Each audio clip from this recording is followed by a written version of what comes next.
and Lewis-Skelly go and be into midfield. Now, I'm not saying that's going to happen this season. I think it's an option for the future and an option for this season coming up as well. So I think that might be what could be happening, because I love Lewis-Skelly. I love him at left back, but I do think there's an opportunity to see him more in midfield. I think he's definitely got the athleticism, build and structure for it. I think confidence as well. Very good. Fearless, confidence, intent. I love him. So for me, I'm a big fan. And I think there might be an opportunity for us to see. Now, that's only if Harto comes in. If Kiwior stays, I don't think Harto comes in. That's the only way I see Harto coming in, is when Kiwior and Zinchenko both leave. Otherwise, I think we're keeping it, right? So that's where I'm at. I think that Harto coming in, and he could be playing that left back, Timber on the right back, because he's very similar attributes to Timber. And then you've got Gabriel and Saliba. That gives Lewis-Skelly the chance to go in midfield with Rice and Odegaard or whoever it be. And we see that. That's what could happen in the future. It's just an option. So that could be the fact. But our rate position, I'm not massively keen on it, if I'm honest. I'm just not. I'm not either, man, if I'm completely honest with you, man. I would like that more of an Arsenal midfielder. Even if I don't get caught up on eights, I think we need a couple more players that are more than happy to drive through central regions, or players that can consistently play those eye of the needle passes, which on paper is looking like a Zubimendi thing a bit more for me. So I do want to see that. I do think it's a deficiency in our squad. I don't think we're going to necessarily move for that now. With the Hatto thing, I agree with you. It pushes Myles Lewis-Skelly into midfield. I just wonder, like, how much Hatto is going to take out of the budget, because we still hear rumblings that we're still keen on him. But what's that? Probably about 50 odd million quid, where we're still talking about wingers and strikers. If I'm Hatto, it's not that I wouldn't want to sign for Arsenal, because we've shown a track record of developing defenders. Obviously, you've got Timber here. We've got a young kind of team. But I just think for a 19-year-old that's captained Ajax on occasion, that's played left back and centre back, that's got a World Cup to think about, you don't necessarily have to leave Ajax today, really and truly. So it might be one to park off. But the interesting thing you said there is Lewis-Skelly in midfield. Do you see him as a 6 or an 8? Because I see him more as a 6. But I think you could do a bit like what you said with the Declan Rice, a bit more like, if we don't get hung up on that, you can do the box-to-box thing. You got the confidence. You're more than happy to drive forward. We saw it against Madrid and Everton and many a game. I do think it's an option. I don't know if Arteta sees him in midfield, but yeah, man. Do you see him as an 8 option or? Yeah, I do. I see him as a box-to-box midfielder that's got the athleticism and the drive and the engine. I do think that he's done an unbelievable job at left back, and I would not mind if he stayed there. Let me make that clear. But he does get caught out a couple of times, Lewis-Skelly. I'm not saying he can't recover, but he does get caught out a couple of times. In fact, he's actually got him sent off a couple of times with last man, and with a couple of times he's been turned or spun. He's got the tackle wrong. But I do rate him. I do like him. I think he's an exceptional talent. And at 18, doing what he's doing is phenomenal. He's got the world at his feet right now. He's staying humble, excuse the pun. And he's very much getting into everyone's talking points on podcast. And what I like about it, no one's talking about him in bad light, which means one thing. He's a good player.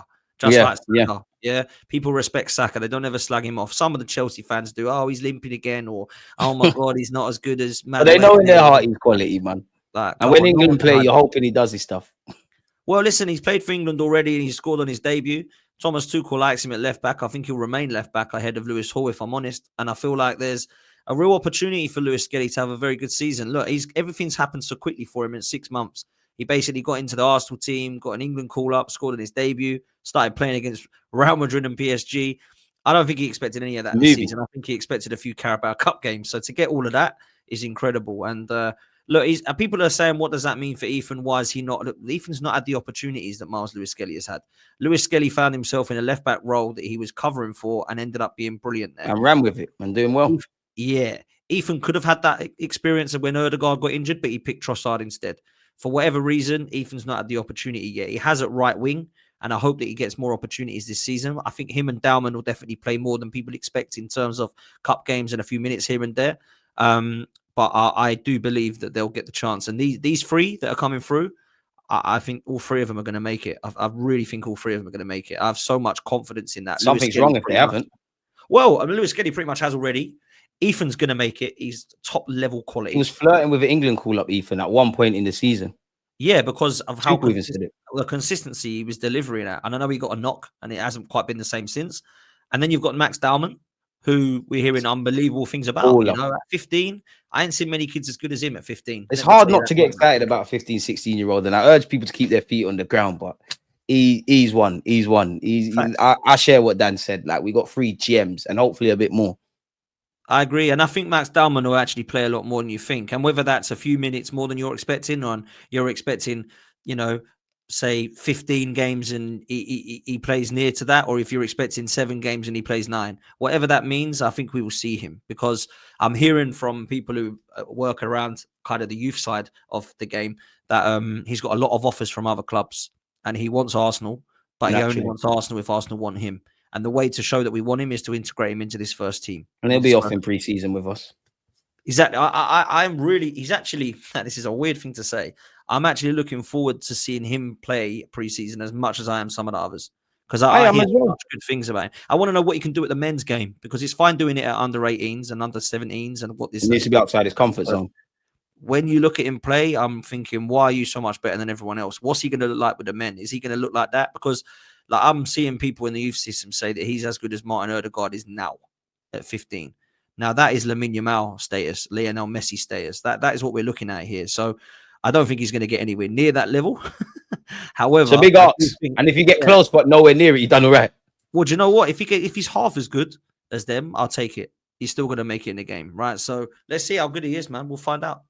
And that's the thing. I think like you said it there when you're alluding to it. Like obviously, technically, he's got it. And I think he's got the temperament. Anyone that watched the under-17s Euros, you know, the only problems with Max Dalman are things you'd expect of a 15, 16-year-old. Physically, he needs to develop consistency, knowing when to pass. But he's got the swagger. He's got the technical ability. I don't know how you would articulate it, but he puts the team on his shoulders. He relishes that kind of stuff, and he's an Arsenal player, in it. Like you could see his future is probably as a 10, maybe as an 8, but he's one that could do the Wenger thing and just float around and whatnot. Hopefully we can convert him a bit like with Nwaneri. I think Nwaneri's only missing things that you'd expect a 17, 18-year-old to miss. He's still growing into his man's body. I think with Nwaneri physically, that's something that I don't want to just reduce Lewis-Skelly to being physically, but you wouldn't know he's an 18-year-old man. I don't want to use a guy that used to play for Spurs as an example, but he reminds me of Moussa Dembele when he's driving. Like he's got that strength. Even when we lost to Crystal Palace, completely barged Mateta off the ball. Even me, I know he's strong. I was thinking, rah, like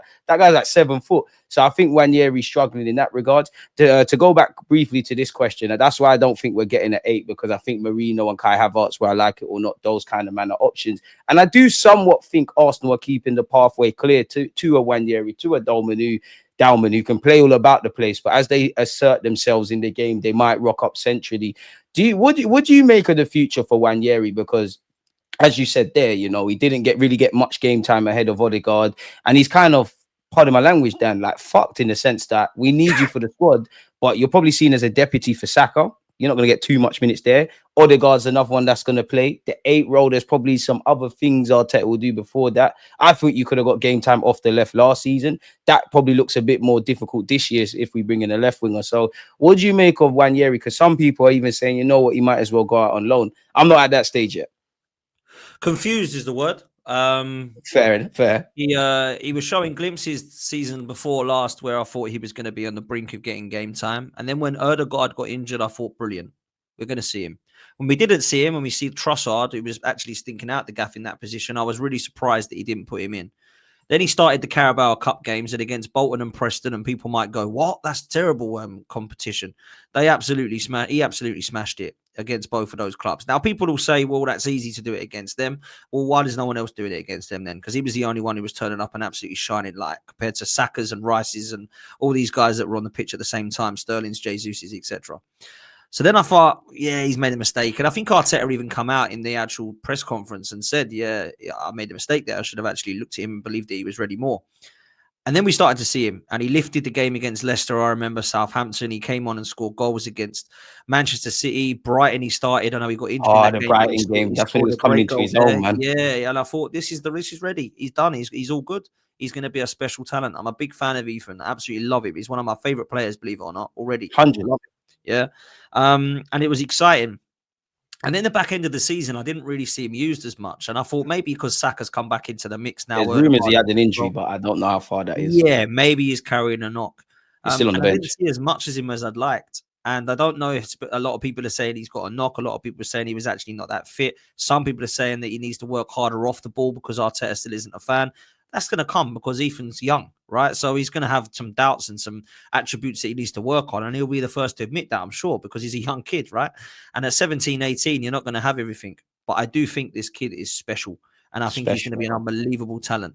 So I don't know if he's a right winger or a 10. I'm believing he's more of a central midfielder, attacking midfielder. However, I think he can play right wing. And I think he's proven he can play right wing. I love the fact he cuts in and has a goal on his left. I think it's exceptional. Every time he does it, I'm like off my seat.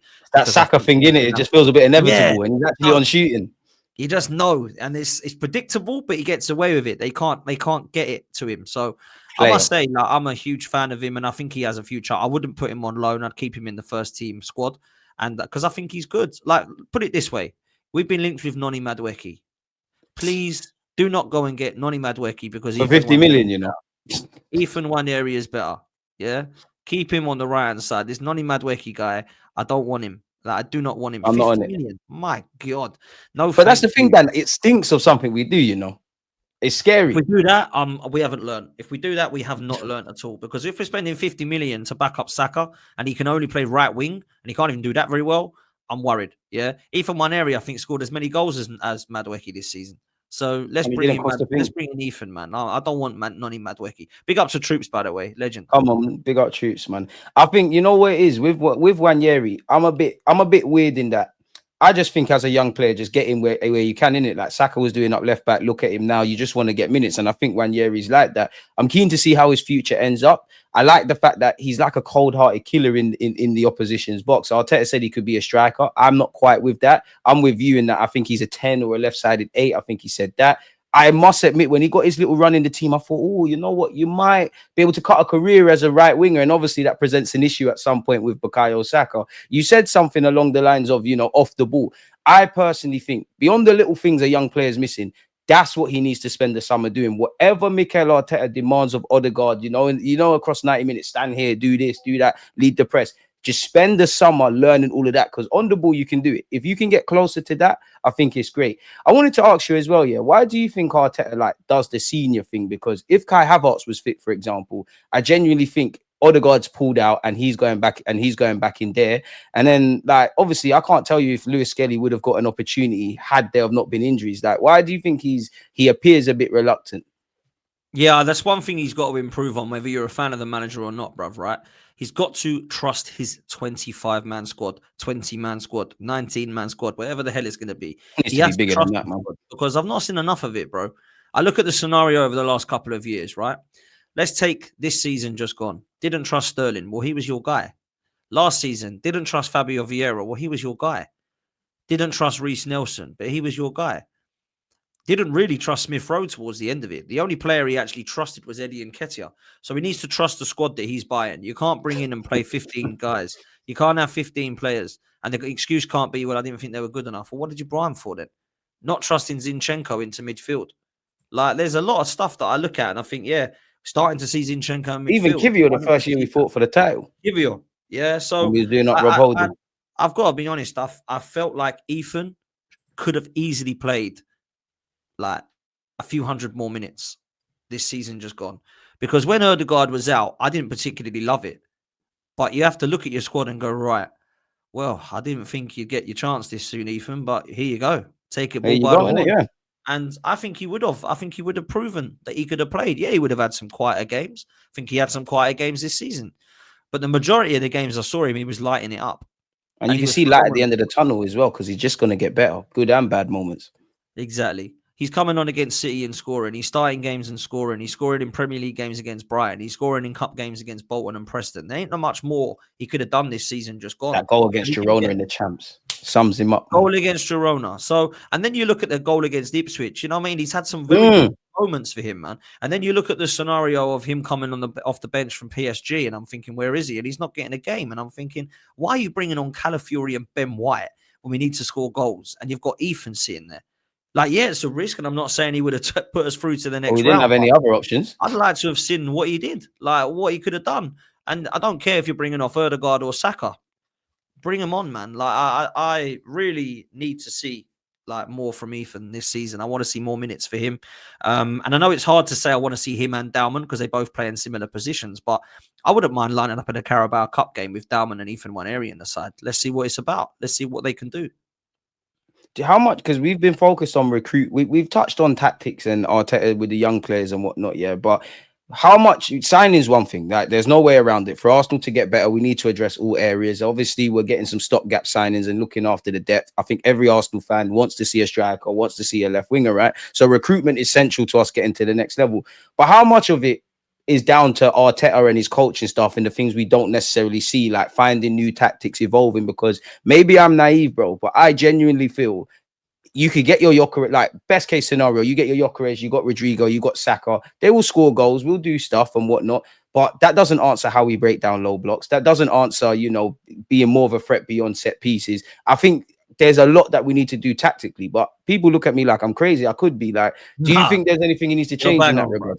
You're not crazy. You're bang on with everything you've just said. You'd be surprised on YouTube, bro.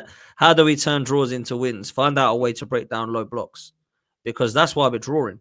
Because we're drawing against Fulham and we're drawing against Everton and we're making silly like fixtures that we go into believing we're going to get 3 points and we're struggling with it, Nottingham Forest away. Like all these guys, we're going into the games thinking, right, this is a tough place. We might struggle here, but let's take the 3 points because we're better than them. Let's find a way. Let's not go into this game believing that this is going to be a kind of, well, it's probably going to be a draw because they're going to low block us. We ain't got much answer for that. Find a way. Get creative. Stop trying to work out set pieces it is because they're going to low block us. Nah. Like, set pieces are important. I think people get confused by this. Set pieces are a massive part of the game. And we don't want that to change. We've got to do other things as well. Free kicks, all good, right? But tell me how else we score goals. So I've got to see more than it just being corners and set piece FC. And I feel like we relied upon that a bit too much last season. I've got nothing wrong with that being in part of your armory, part of your locker room. I don't. And if Saka's being doubled up against, we need some other people to take advantage of that. And you know what? This is what I do not understand. When Saka is being doubled and sometimes triple tag teamed against, where is the space and how do we find it? Because there's 3 players over this side. So let's get the ball to Odegaard and spray it towards Martinelli. Stop going to the bloody, like, oh, it's only Saka I can play with. Like, this is where I'm at. This is where I'm at. And that's where I'm with you, Dan, in that obviously in a dream world, if you've got your bad boy striker, if you've got someone that's even 50% of the player of Saka on the left-hand side, there's only 11 players on the pit. Well, we get people sent off quite a lot of the time. But if there's 3-man marking Saka, you can't now have 3-man marking the next one on the left-hand side. And even if that's the case, there's other players that can go under the radar.